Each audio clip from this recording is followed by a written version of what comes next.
नमस्कार, मैं हूं आपके साथ अक्षता मौर्य। आप देख रहे हैं न्यूज़ 7 हिंदी। चीन ने भारत पर कई अनौपचारिक व्यापारिक प्रतिबंध लगाए हैं, जिससे भारत के इलेक्ट्रॉनिक इंडस्ट्री पर खतरा मंडराता रहा है।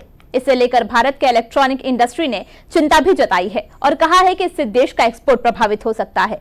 भारत का अनुमान है कि वे वित्त वर्ष 2026 के पूरा होने तक 32 अरब डॉलर का स्मार्टफोन निर्यात हासिल कर लेगा, लेकिन चीन के इस हरकत से ये लक्ष्य संभव नहीं दिख रहा है। वहीं वित्त वर्ष 2025 में भारत ने 64 अरब डॉलर प्राइस के प्रोडक्ट्स का उत्पादन किया है।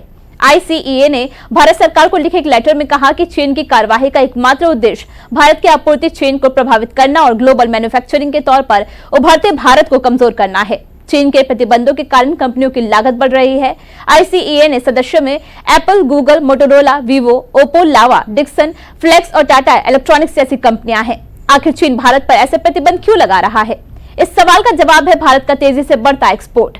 साल 2020 से भारत में स्मार्टफोन निर्माण में तेजी आई है और वित्त वर्ष 2025 में देश ने 64 अरब डॉलर प्राइस के प्रोडक्ट्स का उत्पादन किया है, जिनमें से 24.1 अरब डॉलर का निर्यात किया। वित्त वर्ष 2015 में भारत स्मार्टफोन निर्यात में 167वें स्थान पर आता था, लेकिन अब प्रमुख निर्यातक बन चुका है। वहीं 2026 तक निर्यात 32 अरब डॉलर तक पहुंचने का अनुमान लगाया गया है।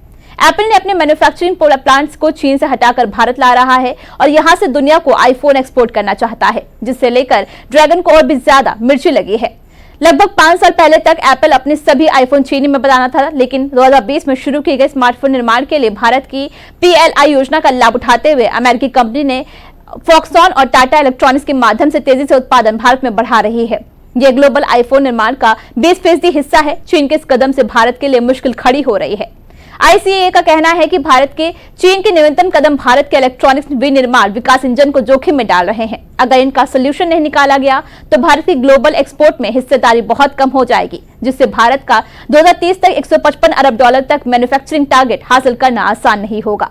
चीन के एक्शन से भारत के इलेक्ट्रॉनिक इंडस्ट्री में परिचालन मुश्किल होता दिख रहा है, जिस कारण पैमाने पर असर पड़ रहा है और सबसे बढ़कर उत्पादन लागत बढ़ रही है, क्योंकि इन उपकरणों का स्थानीय स्तर पर या जापान या कोरिया के सहयोग से उत्पादन चीनी आयात की तुलना में 3 से 4 गुना अधिक महंगा है। ऐसे में भारत किसी अन्य विकल्प की तलाश में है ताकि कम लागत में इलेक्ट्रॉनिक्स मैन्युफैक्चर हो सके।